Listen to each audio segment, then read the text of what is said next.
আমরা তিনটা জিনিস পেয়েছি। কয়টা জিনিস? তিনটা পেয়ে খুশি।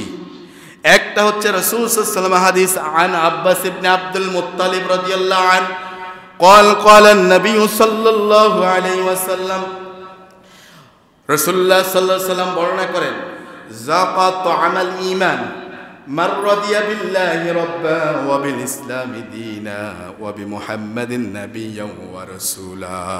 জোরে বলুন সুবহানাল্লাহ।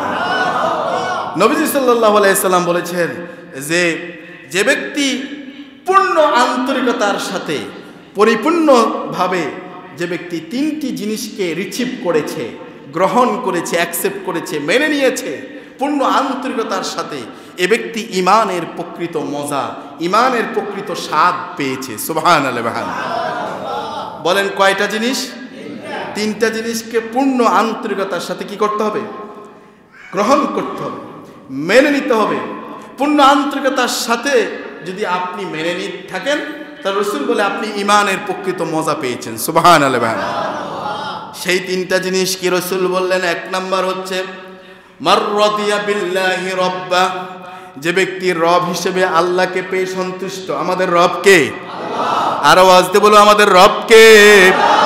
রব হিসেবে আল্লাহকে পেয়ে যে ব্যক্তি সন্তুষ্ট, মার রাদিয়া বিল্লাহি রাব্বা ওয়া বিল ইসলামি দীনা, ইসলাম হিসেবে, দিন হিসেবে ইসলামকে পেয়ে যে সন্তুষ্ট, মেনে নিয়েছে। আরেকটা হচ্ছে নবিয়্যুনা মুহাম্মদুর রাসূলুল্লাহ সাল্লাল্লাহু আলাইহি ওয়াসাল্লাম, মুহাম্মদ সাল্লাল্লাহু আলাইহি ওয়াসাল্লামকে নবী হিসেবে পেয়ে মেনে নিয়েছে, পূর্ণ আন্তরিকতার সাথে গ্রহণ করেছে। আল্লাহর রাসূল বলে এই তিনটাকে যারা পরিপূর্ণভাবে মেনে নিয়েছে, এ ব্যক্তি ঈমানের প্রকৃত মজা পেয়েছে। এখন এই সমাজে আমরা মুসলমান, আমরা তো তিনটাকে মেনে নেওয়ারই কথা, তাই না? কথা বলেন না সবাই? আমরা কি এই তিনটাকে মেনে নেওয়ার কথা না? এখন মেনে কি মুখে মুখে না অন্তরের সাথে? পূর্ণ আন্তরিকতার সাথে। এখন যারা পূর্ণ আন্তরিকতার সাথে মেনে নিয়েছে, তারা কখনো ইসলাম ব্যতীত অন্য কোনো আদর্শ মানবে। যারা মুখে মুখে মেনে নিয়েছে, অন্তরে পূর্ণ আন্তরিকতার সাথে মেনে নেয় নাই, তারা কখনো ইসলাম, কখনো ওটা, কখনো সেটা, কখনো ওইটা, কখনো এটা, কখনো ইসলাম, এভাবে জগা খিচুড়ি বানিয়ে ফেলবে। বোঝা যায় সে পূর্ণ আন্তরিকতার সাথে ইসলামকে মেনে নেয় না। ঠিক কিনা বলেন? তাহলে আমাদেরকে ইসলামকে পূর্ণ আন্তরিকতার সাথে গ্রহণ করতে হবে। তাহলে আল্লাহ রাসূল বলে, তাহলে বোঝা গেল যে ব্যক্তি ঈমানের প্রকৃত মজা পেয়েছে। সুবহানাল্লাহ।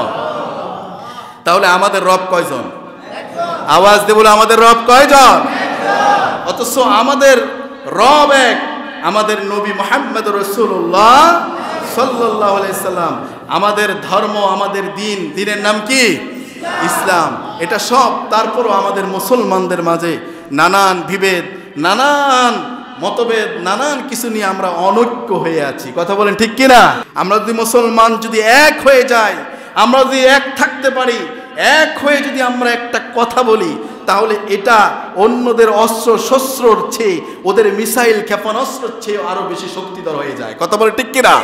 আর আমরা অনৈক্য হয়ে যদি আমরা যদি দলাদলি করে যদি আমরা যদি নানান বক্তব্য, নানান কথা, নানান মাসালা, নানান কিছু নিয়ে যদি আমরা পড়ে থাকি, তাহলে ওরা আরো সুযোগ পেয়ে যায়। কথা বলেন ঠিক কিনা? এজন্য আমাদেরকে কি হতে হবে? এক হতে হবে। আমাদেরকে কি হতে হবে?